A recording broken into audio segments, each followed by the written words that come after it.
How do rhetors call together a public to address issues of shared concern when the prevailing norms for public deliberation thwart rhetorical engagement by undercutting the agency and expertise of those most affected by the practices under question? To address this question this morning, we'll watch a group of Gambian-American college writers create an alternative local public to challenge the patronizing norms operating in prevailing public aid to Africa discourses. The college writers in this action research project have come together for the past 4 years to host annual public events advocating girls' secondary and tertiary education in the Gambia and also access to schooling, including college here in the US. A key challenge they face is finding a way to put on the table for discussion the life chances for thriving of young Gambian women here in the US and in Gambia without alienating either the Muslim elders or the conservative Christian leaders who are interested in their life choices. This challenge calls them to move among distinct discourses so that members of their local publics, including also African nationals, African American professionals, white educators, fellow students, along with the elders I just mentioned, might themselves embody more productive self-other relations as they consider together the issues that draw them together as a public, under acknowledged gender expectations, specifically the often hidden and insidious ways these expectations limit young African women's abilities to thrive, whether in the US or back home in the Gambia. Hosted by a network of young people, some related, other friends or acquaintances, their public event, the Miss Gambia USA beauty pageant, of all things, itself was attended by a loosely organized network of strangers. The African-American attorney from Harlem who sat next to me had read about the event on Facebook and had come to check it out.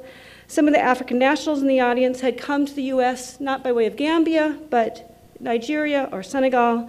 And that evening in June, a few weeks after finals week for some and graduation for others, the event was also a reunion of sorts for college friends, offering an excuse to get together. Significantly, the hosts' access to materials for intervention was limited. They were enrolled in various colleges and universities up and down New England's seaboard and positioned in a whole host of different ways to life back in Gambia. Thus, the entire student-run annual event, held in the multi-purpose room of a suburban Catholic high school, was an impressive organizational feat in its own right. And we're going to watch this clip. This is real short, just to give you a sense of it.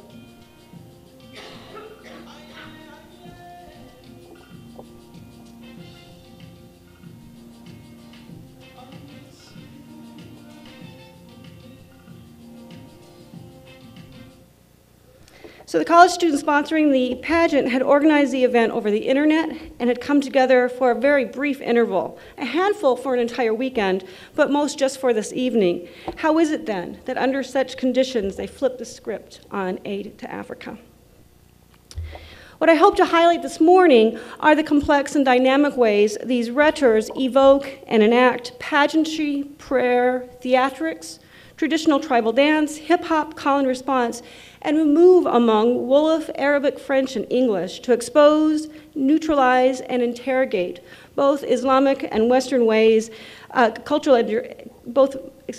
Islamic and Western cultural gender expectations, and to embody some of the hidden ways that these expectations limit options for girls and women, so that these norms could be then interrogated. My claim is that the intensely hybrid discourse that results is distinctly multivocal and performative, one that reconfigures what Michael Warner calls the norms of stranger relationality among his criteria for public life, that a discourse circulates even as the local public transforms women's daily experiences into grist for inquiry and action. The problem space in which these rhetors work is highly charged, for a crisis of public imagination limits how Americans tend to relate to Africans, quote, in need. I would suggest that these limits are not so different from the logics of cultural mission, technological expertise, or personal compassion that, as Linda Flower observes in Partners in Inquiry, tend to inform university outreach initiatives here in the US if we aren't careful. As you know, in the field of rhetoric, a concern for reciprocity in intercultural working relationships has developed rich and multivalent ways to talk about intercultural stances that can help or inhibit working relationships across hierarchy and difference, albeit framed within the town-gown relations in the US. One thing the scholarship is clear on is that when people come together around difference, assumptions about power and privilege can get thoroughly mixed up. And when people are rhetorically equipped to negotiate those complexities, there can be great value in working in this contact zone. But assumptions that structure engagement can often undermine asymmetrical working relationships before they even get off the ground. Unless supplanted by a more informed stranger relationality in both cases, the town gown or aid to Africa, patronizing doer done-to relations distort the challenges that contemporary rhetors face. These norms must be disrupted and supplanted if rhetors are ever to get on with the more democratic projects that press us into conferences like this and that press us forward, such as the work that Cornel West calls for, channeling moral outrage to alleviate suffering, and constructing better practices through which everyday people participate in institutions that fundamentally affect their lives. To do so is to acknowledge, as West puts it, the bourgeois liberal and the communist illiberal status quos that have culturally degraded, politically oppressed, and economically exploited some of us more than others, but ain't none of us getting out unscathed. At issue, as the pageant unfolds, are not only the discourses on aid that circulate in the public imagination, but even more so the free market neoliberal model conflating democracy with capitalism, especially consumerism, that operates quite tacitly within such discourse. And I think this is an extension of what we were talking about yesterday. It's my contention that aid to Africa discourses invoke patronizing and reductive stranger relationality by glorifying consumer-based identities for global citizens. Take, for instance, the discourses that circulate in and around two even quite different approaches to such aid, half the sky and dead aid. As you've probably heard or very likely know firsthand, Half the Sky is Nicholas Kristof and Cheryl Woodan's hugely successful 2009 Pulitzer Prize-winning discussion of grassroots efforts here in the US to mobilize and send money to women entrepreneurs throughout the developing world, but largely in Africa. The second, Dead Aid, is a 2009 economic treatise by Oxford and Harvard-educated Zambian-born economist Dambiso Moyo, receiving public play on everything from Oprah to the Charlie Rose Show to the Colbert Report, to internet blogs, to numerous university lectures and graduation ceremonies. The books are credited with, and I quote public intellectual Christy York Wooton on this, having drummed up so much interest in the aid topic that even regular folks are chiming in with their 2 cents around with the water cooler and trading foreign aid tidbits with our neighbors as we unload groceries from our SUVs, unquote, whereby, quote, putting poverty in Africa in the public eye here in the US, unquote. Granted, without the tactic that Krista Radcliffe calls metonymic listening, to interpret, quote, the existence of that which we cannot see and even of that which we cannot yet hear, unquote. These two texts might seem incommensurate to compare and outside my grasp, as my father, an economist, would warn me, to analyze, trained as I am as a rhetorician, not an economist. Motto is talking about governmental and other large-scale foreign aid initiatives. Half the Sky talks about everyday heroes. Yet metonymic listening invites us to juxtapose related, even if not entirely equivalent texts, in order to attend to the new meanings in the spaces between them, not only the words per se, but the cultural logics that drive them. To the extent that these books frame people's, especially women's well-being, in terms of charity and or entrepreneurialism, these texts, regardless of their in some ways opposing positions on aid per se, both codify the global citizen in terms of free market economics and the citizen agent primarily as a beneficent consumer or entrepreneur. Dambiso Moyo argues in Dead Aid that well-intentioned policies regarding foreign aid to Africa have often had unintended consequences with detrimental effects on an economy.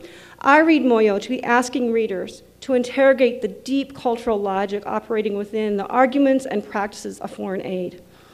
In light of the most vociferous American economists' responses to her work, I find it unfortunate that Motto drew almost exclusively on economics to build her argument, that field seems not to have access to ways of talking about asymmetrical relationships that we have, for instance, through Iris Marion Young. And thus, the points in her book regarding cultural stances, her efforts to get to that, have been dismissed with the same false swoop that undercuts her economic reasoning. Interestingly, liberal critics take her reasoning to the logical extreme in order to justify ignoring, not hearing, not listening to the book's other appeals.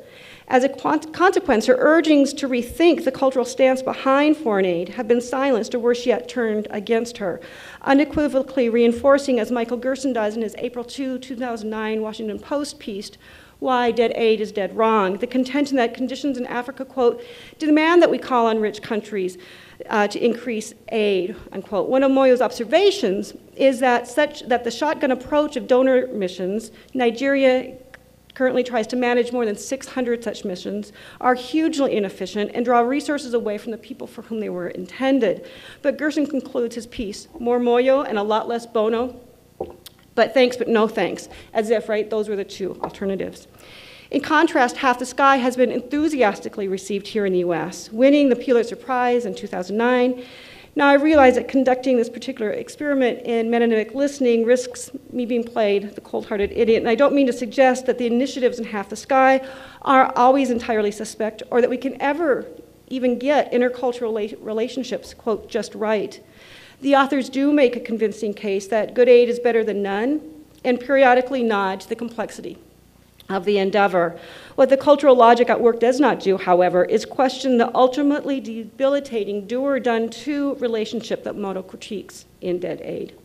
In Half the Sky, the deepest purple robe of agency is clearly wrapped around generous and concerned Americans who have reached out and made possible the initiative of individual enterprising women abroad, not recognizing the numerous material and intangible ways women already contribute to the health of their communities, often under the most dire of material circumstances. Worse yet, the book does nothing to question, everything to support the free market fiction that drives each chapter, never mentioning anything resembling a recognition that the economic model it's promoting is in worldwide crisis. So once again, the cultural workers that matter to this discourse are, as Susan Wells points out in Rogue Cops, celebrities and politicians, cast in what Habermas calls celebrity refutalism. Celebrities like Bono and Jolie, whom we're asked to consume as an alternative to seeking out and listening to people most affected by the policies and practices under discussion. Such media hype tends to naturalize and reinforce the deeper economic assumptions operating within such discourse. Transnational feminist public policy developers from a host of economically wealthy and poor countries offer a succinct critique of the neoliberal paradigm for foreign aid to women in impoverished situations. Such aid tends to be top-down, to focus on individual women and their choices, to make standard particular ways of acting, to frame the empowerment of women as a means toward an end, and to be linear in concept where a few measures are considered gold standards for success. Not only does transnational feminism oppose in principle the free market individualism operating within this logic, additionally, transnational feminists have documented the policies and practices following from this model haven't necessarily served the women they've been intended to help. Neoliberalism often fails to recognize that efforts to integrate women into the local and global economies do not always alleviate oppression. It also overlooks that women's well-being increases in complex and nuanced relation to development practices such as literacy learning, local culture, geographical and geopolitical factors, gender relations, and resources. In sum, the model shifts attention away from the poor women and the conditions of their lives and onto the personal emotional power of empowerment as the capacity of the privileged doer, all the while maintaining the status quo.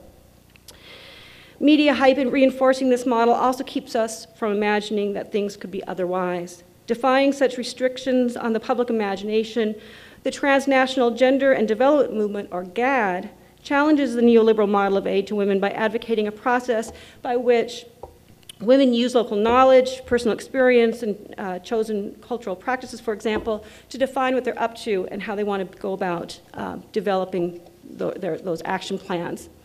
In a way that Paulo Freire and critical pedagogies make familiar to us, in this context, aid efforts extend beyond individual women to include her immediate family support system alongside her community and nation. Aid in these contexts works not as a source from above, but through collective community organizing alongside self-determination. For instance, heavily influenced by the GAD movement, the 1994 Cairo UN Global Gender Policy Program of Action defines women's well-being in terms of contextual issues that relate to women's overall access to health services, the imbalance between men and women's domestic responsibility, environmental degradation, and how each of these have been affected by structural adjustment policies, development loans, community norms, as well as local, ethnic, cultural, and familial practices. The Miss Gambia USA pageant is positioned then within this vortex of public discourses on foreign aid. It's not that the Miss Gambia pageant will or could drive out neoliberal impulses from this discussion, and certainly not that the pageant is free from its inclinations. Additionally, the pageant does not represent some ideal of radical politics. The limits of a beauty pageant to defy the exploitation of women have no doubt already dawned on you. The pageant productively circulates, though, I would argue, through its written, spoken, and performed discourses, but also on its website, the group's website and documentary that they produced, and in the actions and presentations of pageant participants as they travel back and forth between the US and Gambian schools. Another public discourse on aid and activism that disrupts consumer-driven identities, even as it participates, even as participants negotiate, as must we all. The noise, greed, and existential anomie of transnational new capitalism. So the political valence of the beauty pageant is probably something I should address quickly.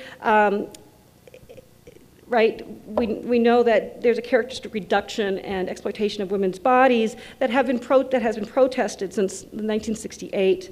Maybe I don't. Is that clip next? I mean, is there a go forward one?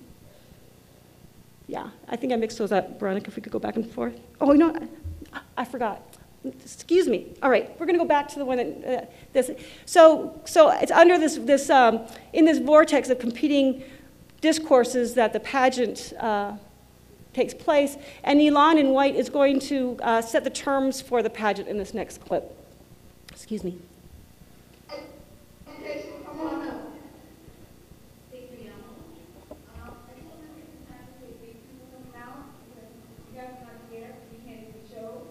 And I also wanted to share with you why I did the pageant every year.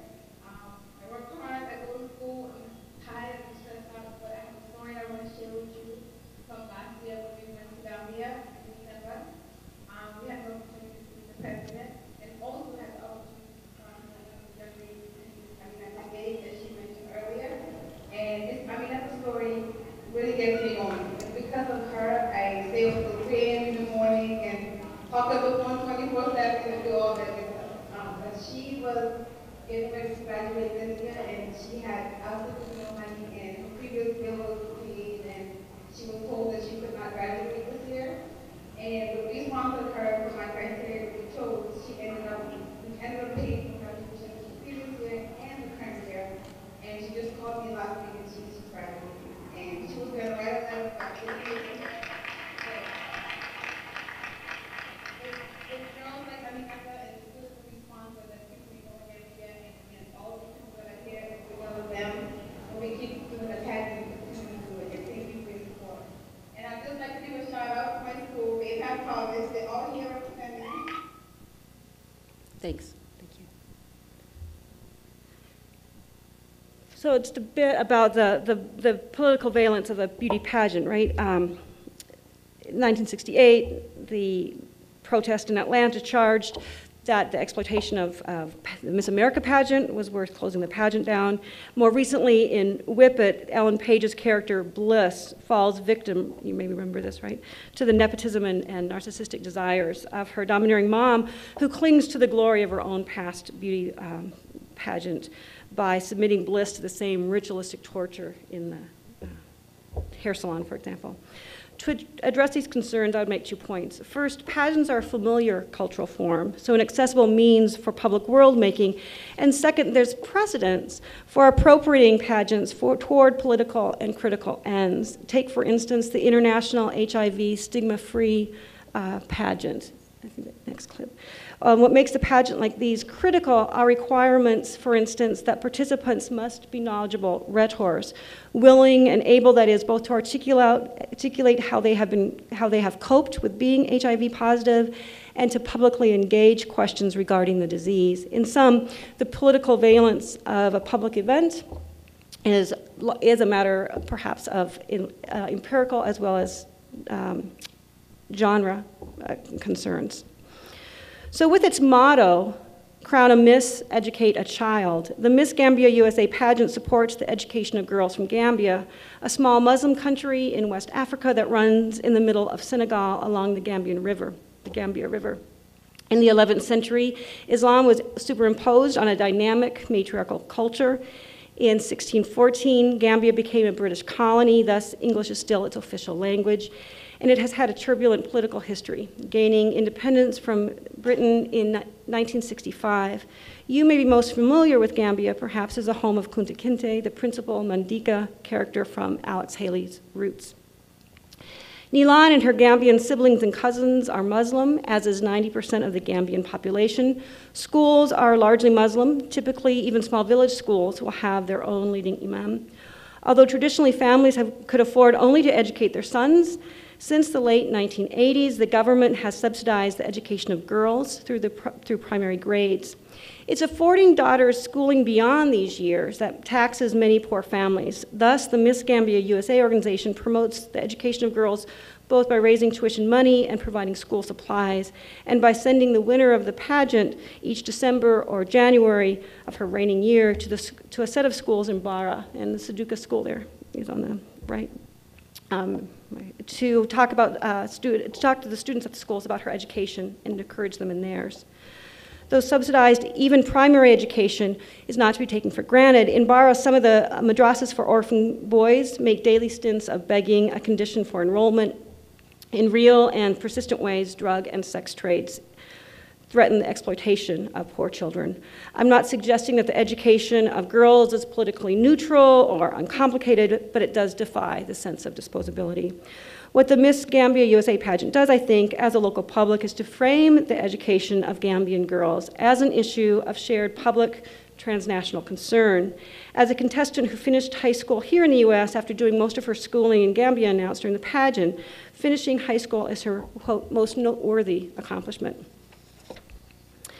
So the question then is how, in the midst of all this pressure, the pageant goes about interjecting a different, more inclusive, and more creative discourse on aid. And one of the ways that I think the pageant creates this alternative discourse on global citizenship is by turning the tradition of noblesse oblige on its head. Noblesse oblige, of course, is a cultural attitude suggesting that benevolent, honorable behavior is the responsibility of persons of high birth or rank. I would argue that a version of noblesse oblige drives half the sky by casting well-meaning middle-class Americans in this role previously reserved for nobility. You and I could debate whether the authors of that book invoke the trope intentionally as a strategy for appealing to otherwise self-absorbed Americans, or unintentionally as a neutralized, unproblematic cultural norm. Either way, acts performed in the spirit of noblesse oblige run the risk of reinforcing class distinctions here at home and in relations abroad.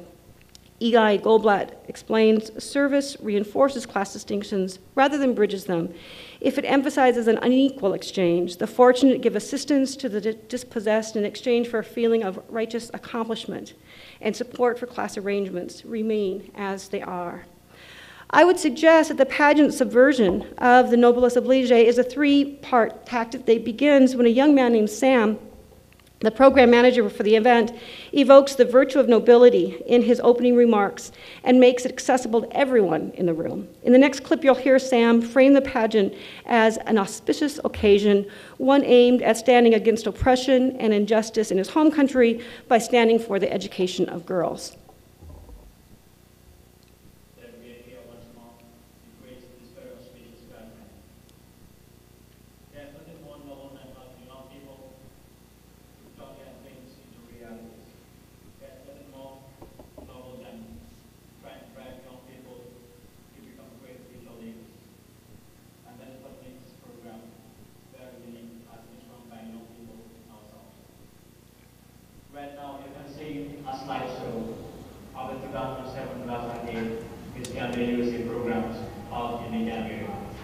myself interested during Jalan's visit to the Gambia, and it includes the site of the schools, and it is health facilities, and it is pictures of some of the young people that we are also trying to help.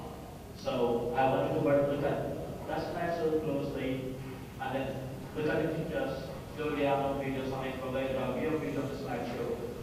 And then in the video, you will hear young people speak. Basically, what those young people are thinking about is what they wanted to become when they finish school. Gratefully, I was not surprised when some of them said that they want to become Miss Gambian. They said they want to become Miss Gambian to help other young people like them. And then that brought some joy to me because I came to realize and understand that, oh, young people understand exactly what we're trying to do for them. And then they're also trying to copy that to make sure they also do that for other young people. And I believe that's a trend that each of us must take. So, enjoy the show, and we will be right back on entertainment. Awesome. Sam concludes this longer speech. We must live together, he says, as brothers, or we will all perish as fools. Each time a man stands up for an ideal that improves the lives of others or strikes out against injustice and oppression, he stands for hope. And this is what the Miss Gambia pageant stands for. Next, hosts of the pageant take the opportunity to distribute information about and connections to resources that they have both benefited from and that they endorse for others, whereby mixing up the otherwise tidy dichotomy of helper-helpee that we see so much. For instance, when introducing the panel of judges, the mistress of ceremony introduces a professor who was honored, right, with the role of being judge, not because he himself is such a snappy dresser, as you'll soon see, or has some distinctive fashion sense that allows him to judge beauty, but because he has a track record of putting young Gambian-Americans in touch with educational programs and other resources that they have found genuinely beneficial. Notice how the mistress of ceremony, Yamu, crafts her introduction of Mr. Weiner in terms of resources that could be of use to other people in the audience, information about which she provides orally over the course of the evening and in print through flyers distributed at the pageant's end.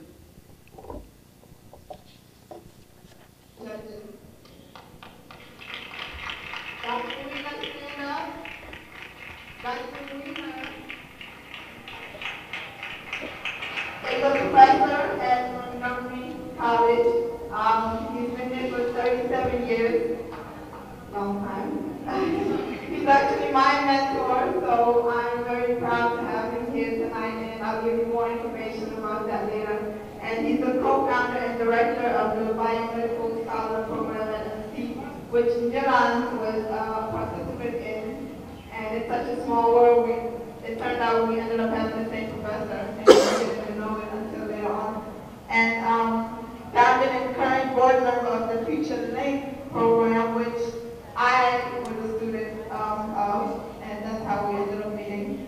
And this program is self-advocacy skills seminar and education support for youth between 16 and 25, but I'm going to give you guys more information about that later because I think it would be very useful for a lot of you. And currently works as a consultant for nonprofit and higher education. Thank you, thank you, thank you. Finally, the pageant challenges noblesse oblige by charting Agent's reciprocal movement between the cities in the U.S. where the pageant participants and members of the audience now live for much, if not all, of a given year, and then back in Gambia. So it's not that, as in Blind Side, the Sandra Bullock character extirpates a poor, misunderstood young man from an urban wasteland, nor that the capital O others are the ones held responsible for staying behind to make said improvements. Instead, this reciprocal movement manifests its ways, imaginable only in this particular climate of transnationalism. For instance, Nilan describes a scholarship program that she initiated at her college to fund the education of 10 Gambian girls in Bara each year, and then to cover their tuition at the New England College where she recently graduated. Nilan charts the reciprocal movement between the US and Gambia in the narrative she embeds within the trajectory of the scholarships. I just want to give out a shout out to my school. They're all here representing, as is one of my professors who helped me start up the library project in Gambia and start a program that sponsors 10 girls each year till they finish high school. Then they will be returning back to the college for their bachelor's degrees and returning to, they'll be coming to the college for their bachelor's degree and returning to Gambia to help the country. This idea of reciprocal movement is evoked when the Miss District of Columbia, Shanna Rood, explains her involvement as an American in the Gambia. The community assessment project that you'll hear her describe was sponsored by the International Red Cross. Nilan was also a field worker for that research project, the young woman you heard speak first. It was Nilan and Shanna's footwork, specifically interviews on the streets with children in Bara, that documented through the eyes of actual street children the everyday threats of beatings and drug and sex trades that I mentioned earlier. So the mental health facility that this young woman will describe is the one that she helped create the research and the impetus for, and is now developing practices to respond to what they heard the young people tell them. Before announcing the new Miss Gambia USA, so we've been there for a long, long time, can't wait to find out the results, Ms. Gouda tells the audience.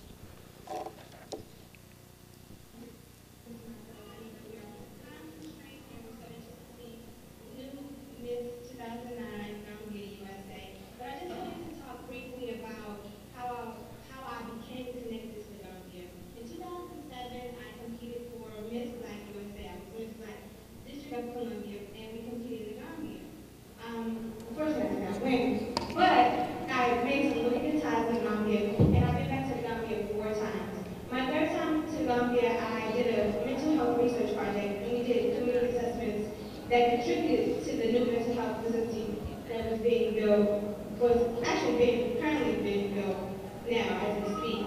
So that brings me on to my master's. I'm actually getting my master's in international commerce and policy. And after graduate school, I want to work in development, and West Africa will be my primary focus, and I love the Gambia. So if anyone could teach me how to cook chicken yassa, like I really need to learn how to cook chicken yassa.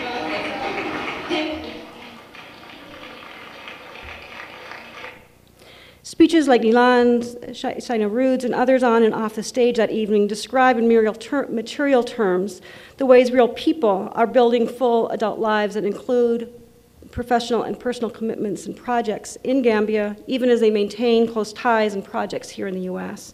So doing, participants model how people in relative institutional privilege can speak wisely and persuasively for social change.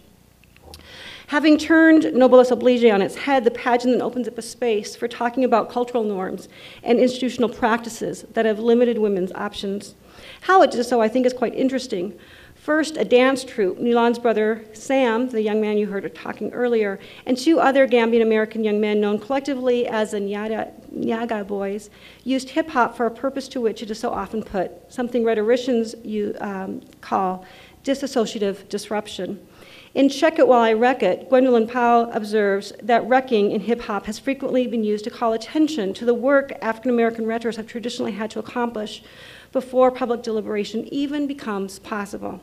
For Powell, wrecking it is an instance of hip-hop that connotes, quote, fighting, recreation, skill, or boasting.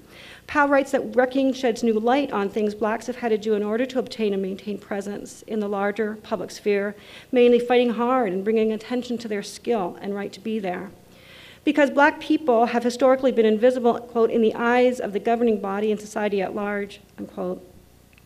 Powell notes, spectacle becomes key. Spectacle and cultural representation are the first steps in bringing a disruption, the first steps in bringing wreck.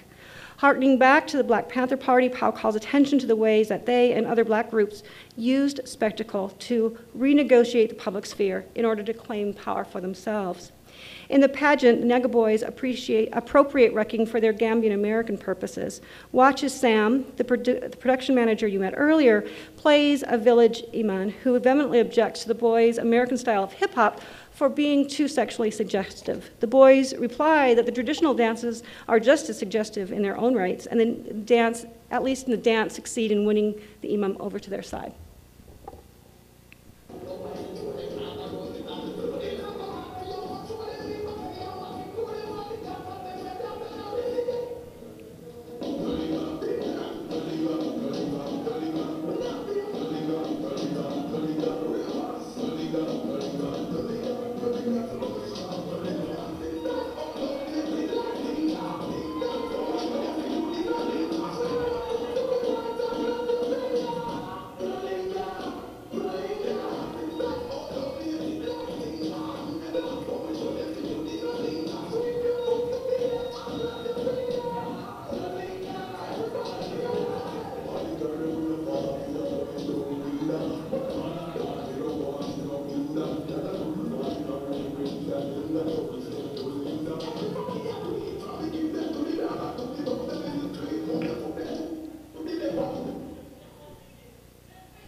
Structurally, the dance is significant, I think, on several counts. First, consider that in Gambian culture, the culture is highly gender segregated. Yet there's a moment in the performance when Yaimu, the mistress of ceremonies, joins the dance, just to get in on the fun. If, as transnational feminists in the GAD movement suggest, men have important roles to play in the enfranchisement of women, the Naga boys' hearty participation in the pageant, not only in providing some entertainment within it, but also producing the video, maintaining the organization's web presence. This video enacts a kind of sharing of responsibility for the current and future well-being of sisters, daughters, cousins, and female friends. I also read the dance to be interrogating gender-based cultural norms through the dancers' refusal to be contained. Keep in mind that in the audience that evening were several Muslim elders, as well as several pastors and church leaders associated with conservative Christian denominations here in the US. The highly charged play, especially with Sam, a devout Muslim, who had opened the event as an auspicious occasion with kind of prayer, and as an Islamic imam in the dance, it's rather ironic, funny, right? That it's wearing the traditional shirts and demonstrating their prowess with traditional dance, steps that are the steps that require them to grab their crotches. They get a real rise from the audience, what the heck, from me, and I think it cajoles us into recognizing that we might relinquish our firm grasp on gender cultural norms, and in doing so, we might literally realize that the sky's not falling as we loosen our grip a bit. This is, after all, what Janice Fernheimer argues is the goal of disruptive disassociation. Fernheimer writes, dissociative disruption begins to provide alternative and arguably more expansive ideas for what constitutes an institutional practice. Fernheimer is talking about same-sex marriage, but her points work just as well, I think, for thinking about gendered educational practices. Fernheimer continues, disassociative disruption provides a means for particular audiences and rhetors who at the moment lack broad-reaching legal and social status to begin to reimagine and reconstitute ideas, values, and institutions held dear by a much broader audience.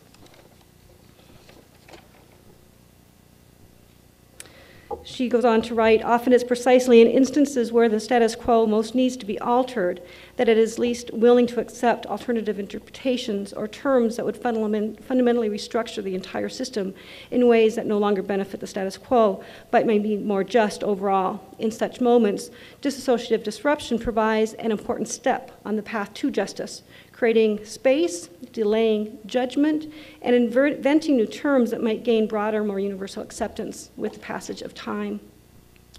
Having forged then a space for public deliberation on girls' secondary education, the pageant then models such discourse. Perhaps most predictably, this conversation is part of the Q&A during the contestants' contest. But it also, and I think more interestingly, is part of a skit in which the young Gambian daughters in the skit advocate to their mothers for their own education. I guess a little bit of intro, and then I'll show the clip. Others have pushed against Habermas's initial conception of public deliberation in important ways. We've been talking about that all weekend. For instance, Nancy Fraser has argued that the public sphere Habermas so admired restricted access of women, workers, people of color, gays, and lesbians. She argues for a better model, one that would configure the public sphere not as singular, but as multiple, and would recognize that in democratic deliberation, differences aren't bracketed, but rather inform the very terms of discussion. Additionally, Iris Marion Young argues that it's in part the exclusionary premise of rational critical deliberation, so central to Habermas's model, that needs to go. She promotes a communicative model of inclusive democracy that draws on, quote, a plurality of perspectives, speaking styles, and ways of expressing the particulars of social situations, as well as their general applicability of principles. Young suggests that being able to narrate a compelling personal story, for instance, something that would have been bracketed in Habermas's rules of order, may be helpful, even necessary, to fostering enlarged thought, the moral imagination that makes possible understanding across differences. So sure, the discourse that we're going to watch in this next clip is the dramatization's idealized, but it's also interesting on several counts. First, the dialogue is set down on the ground in Gambia, not here in the United States, even though all the contestants themselves live primarily in the US. Second, and this part isn't included in the clip, the dramatization begins with the first daughter calling her mother into a discussion about her own education. At first, the mother resists demonstratively. But the girl's argument is so persuasive that it's the mother, and this is where the action picks up, but you'll see, who takes the daughter's argument and uses it to engage the second mother in a dialogue about her daughter's education. Though in this clip the contestants are speaking Wolof, I think you'll agree that the skit portrays an interesting take on what Habermas, Fraser, and Young all agree is a key practice of actually existing democracy, the shared use of reason.